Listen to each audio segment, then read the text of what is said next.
Bueno, chicos, vamos a empezar a ver toda esta parte de la función de regresión muestral.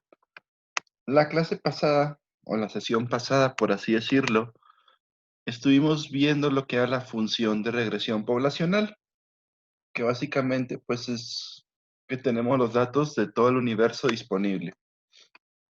Claro, ¿no? Hablando de universo como, no como la galaxia, evidentemente, sino como pues el total de la población que existe o sector que existe en un determinado espacio. Y vamos a ver entonces lo que es la función de regresión muestral.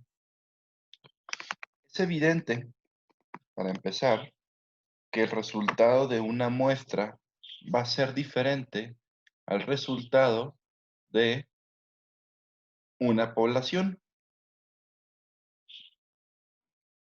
Asimismo, podemos obtener de una población diferentes muestras y cada una de estas muestras me va a dar un resultado diferente. Parecidos tal vez, pero sí diferentes. Entonces, esta persona que se llama Carl Gauss, que es un matemático alemán, inventó una forma o diseñó una forma para que en vez de estar buscando diferentes muestras de una población y encontrar cuál de estas diferentes muestras me da un resultado mejor o un resultado que es más parecido a un resultado que haría toda la población, pues inventó el modelo de mínimos cuadrados ordinarios, mejor conocido como MCO. Este tipo o esta metodología lo que nos hace o lo que nos ayuda es que con cualquier tipo de muestra que tengamos, esta nos va a dar un resultado o un resultado muy parecido o igual al resultado que sería la población. Entonces, el mínimos cuadrados ordinarios es una metodología y esta metodología nos hace que nuestro pronóstico o que nuestro estimador sea el mejor posible, o sea, que sea uno igual al de la población. Vamos a denotar entonces que tenemos esta pequeña formulita que me dice que Y es igual a beta 1, el estimador 1, más el estimador 2, que multiplica a X, donde X sabemos que es una variable cualquiera, más el error, y todo esto es igual a Y, que tiene un sombrerito, más U, sombrerito. Entonces, nos estamos dando cuenta aquí tenemos este símbolo nuevo, que es este sombrerito, gorrita también le llaman, ¿no? En inglés le dicen cap, entonces así se traduce como gorrito, beta gorrito, Y gorrito, U gorrito. Estos gorritos lo que nos indican es que este valor pertenece a una función de muestra.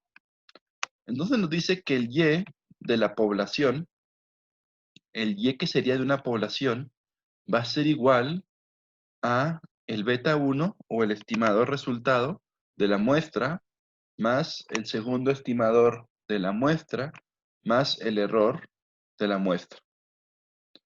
Dicho de otra forma,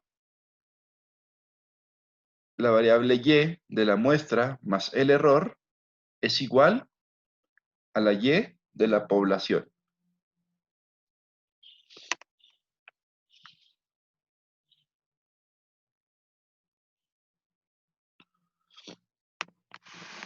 ¿Cómo determinamos entonces la función de regresión muestral?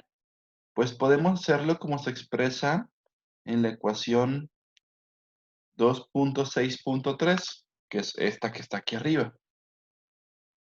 Decimos entonces que el error de la muestra es igual a la diferencia que hay entre el valor de la población menos el valor de la muestra. O sea que, si tengo que el valor original de Y es 100, menos el resultado de la muestra, que es 90, el error va a ser igual a 10. Quiere decir que hay una diferencia de 10 puntos entre el valor de la población y el error de la muestra. Entonces, podemos concluir que a medida que el error sea menor, vamos a obtener un resultado más parecido al resultado que tendríamos de una población.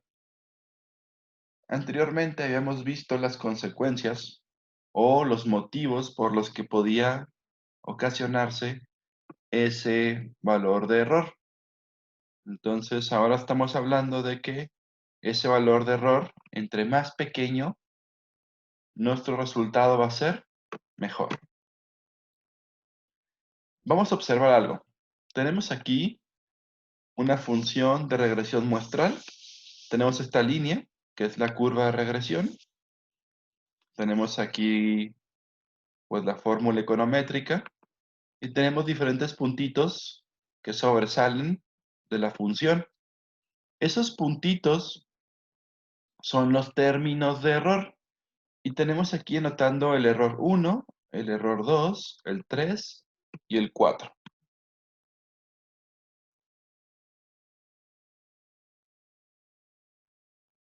Entonces nos interesa que, dado un número n de observaciones de y y x, nos interesa determinar que nuestra función sea lo más parecida o lo más cerca posible de la y observada. Vamos a notar algo. Si tenemos los errores, el u1, el 2, 3 y 4, vamos a asignarle valores. Por ejemplo, el error 1 es más 2, el error 2 es más 10, el error 3 es menos 2 y el error 4 es menos 10. Si hacemos la suma algebraica de estos errores, el resultado va a ser 0. 2 más 10, 12, menos 2 menos 10, 0. Entonces, si hacemos esa suma, nos podría indicar que el error es igual a 0, porque la suma algebraica de estos me da igual a 0, lo cual sería un error, porque evidentemente los errores existen, los estamos viendo ahí en la gráfica. Estos no son igual a 0. Nuestro método de mínimos cuadrados ordinarios lo que hace para evitar este tipo de error es que eleva los términos al cuadrado. Al momento de elevar el error al cuadrado, lo que hace es que esos números que eran negativos se vuelvan positivos, por lo cual la suma algebraica no nos va a dar 0. De igual manera, lo que va a hacer es que aquellos errores que sean muy grandes, por ejemplo, teníamos un error de 2 y de menos 2, vamos a decir que es un error que es pequeño. Pero también teníamos uno de 10 y de menos 10, que a diferencia del 2, pues es un valor mucho más alto. Podríamos decir entonces que eran errores muy grandes. A medida que ponemos eso al cuadrado, los errores grandes se hacen aún más grandes, incrementa su valor de manera exponencial de aquellos valores que no eran tan grandes como los 2.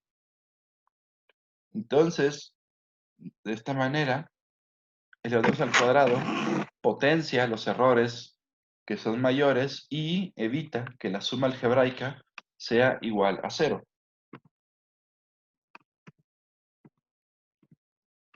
También, este modelo de mínimos cuadrados ordinarios tiene la capacidad de darnos los mejores estimadores posibles, pero siempre y cuando y únicamente si se cumplen todos los supuestos de esta metodología, de estos modelos.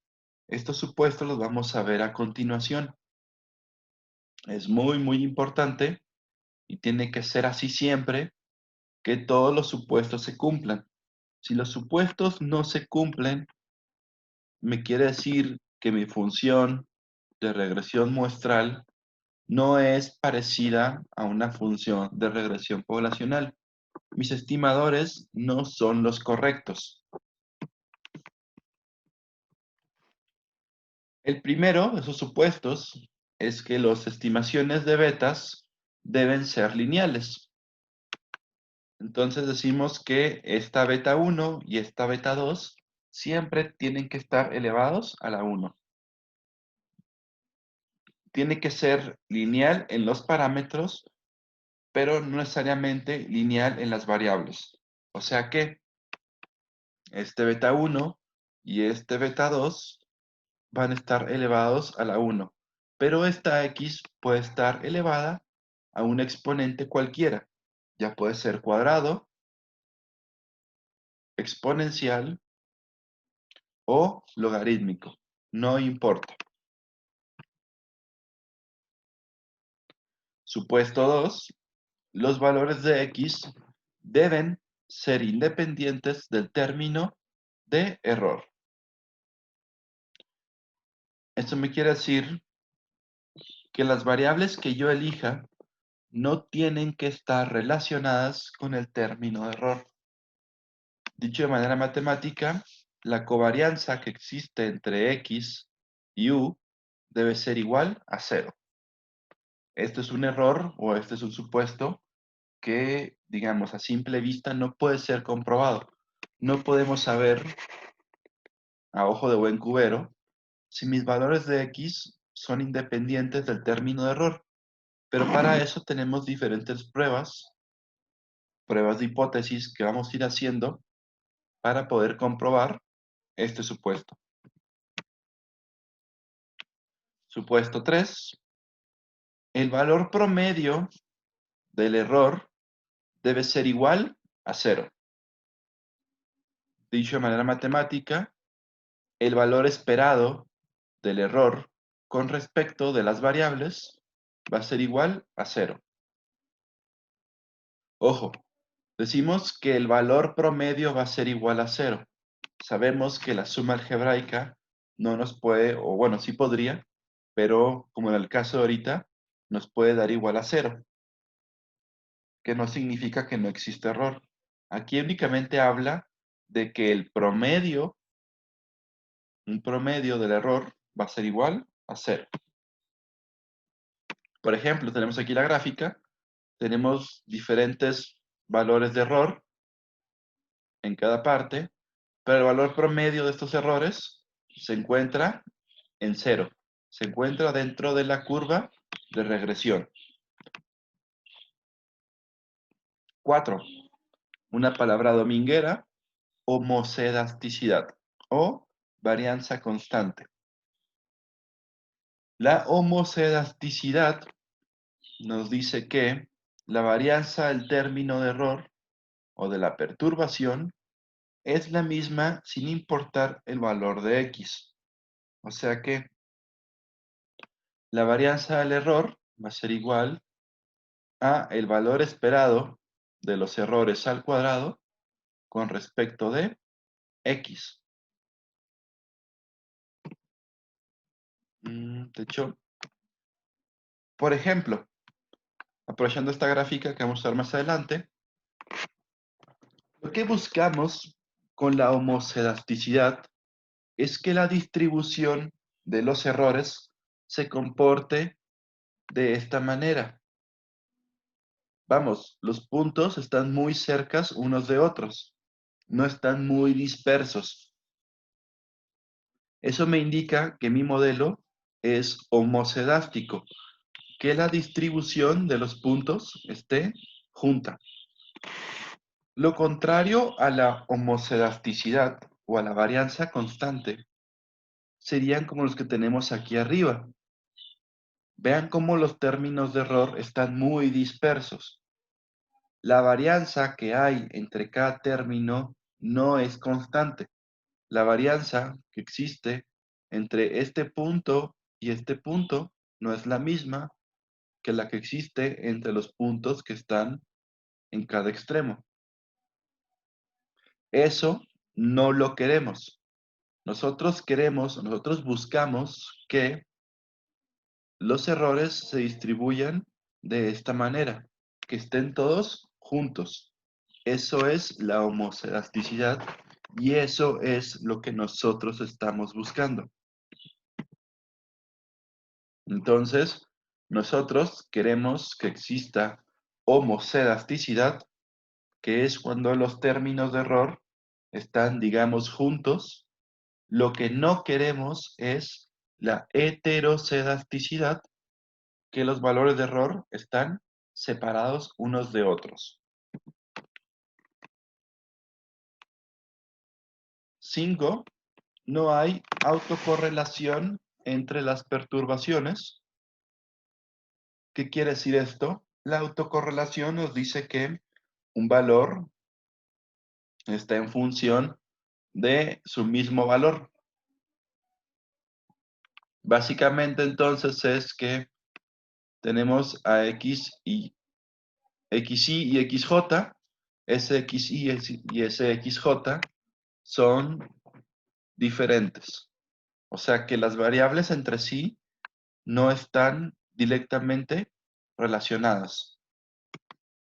¿Cómo sabemos eso? Volvemos a esta gráfica. Tenemos A y tenemos B. Vemos que existe una relación, una tendencia entre los valores de XY y XJ. Puede ser una tendencia positiva o una tendencia negativa. Y como en la gráfica, digamos, C, aquí no existe ningún tipo de tendencia. Las variables no están correlacionadas. Supuesto 6, el número de observaciones n debe ser que el mayor número de parámetros a estimar. Evidentemente, esto nos indica que si yo tengo 5 parámetros, 5 betas, debo de tener al menos más de 5 datos. Vaya, nos pide que tengamos mucha información. Supuesto 7, la naturaleza de las variables x.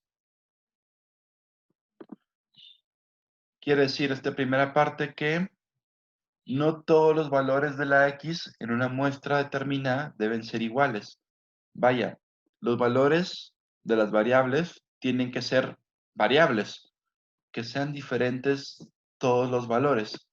Si tenemos una serie de números que todos son iguales, eso no nos sirve. Además, no puede haber valores atípicos. ¿Qué quiere decir esto? Vamos a suponer que hay un chico que juega básquetbol y que juega, no sé, no tiene que jugar básquet, ¿no? Precisamente. Pero el tipo mide 2 metros y lo metes a un kinder. Y en el kinder los pones todos a medir, le sacas su estatura y tienes, pues, todos los niños, ¿no? Uno mide 1 metro, uno mide 1 metro 10, otro mide 1 metro 5, otro mide 90 centímetros, pero todos los valores se encuentran, digamos, muy cerca de otro. Y de repente tienes un tipo que mide 2 metros. Ese sería un valor atípico, un valor que no corresponde o no es parecido a todos los demás. Esos valores atípicos nos pueden traer consecuencias. Más adelante, en el curso, veremos cómo solucionar este problema.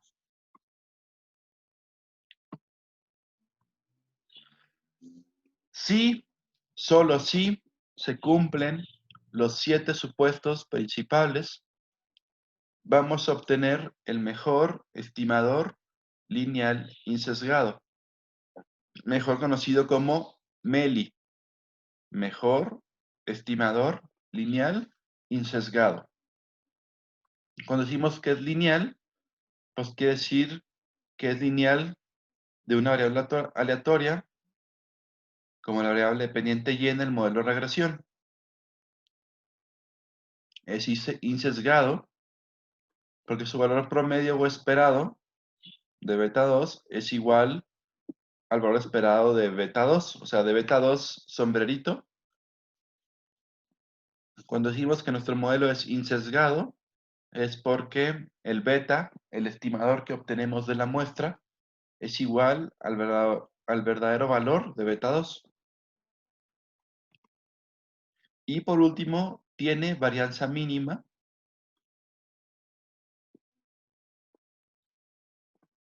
Quiere decir que la varianza entre sus estimadores es muy baja. Si cumple con los tres, que sea un estimador lineal, o sea, que el beta no está elevado a ningún cuadrado o algo, que es insesgado y tiene varianza mínima, decimos que se conoce como estimador eficiente. Y eso es lo que estamos buscando, que el estimador sea eficiente, que sea lineal, insesgado y con varianza mínima. Les voy a encargar que para la siguiente sesión, bueno, para estos días, digamos, para miércoles o jueves, si es que no lo tienen, deberían de empezar a buscar y descargar el programa de Stata, que es el que se utiliza aquí. No sé si estén tomando la materia por primera vez o ya hayan cursado anteriormente, la estén repitiendo. Hay que descargar el programa de Stata, que es el que vamos a utilizar para nuestros modelos de regresión. Entonces es importante que se pongan a buscarlo para que lo puedan descargar y de esta manera puedan ponerse a trabajar cuando nos toque hacer los modelos. Sin más por el momento, terminamos.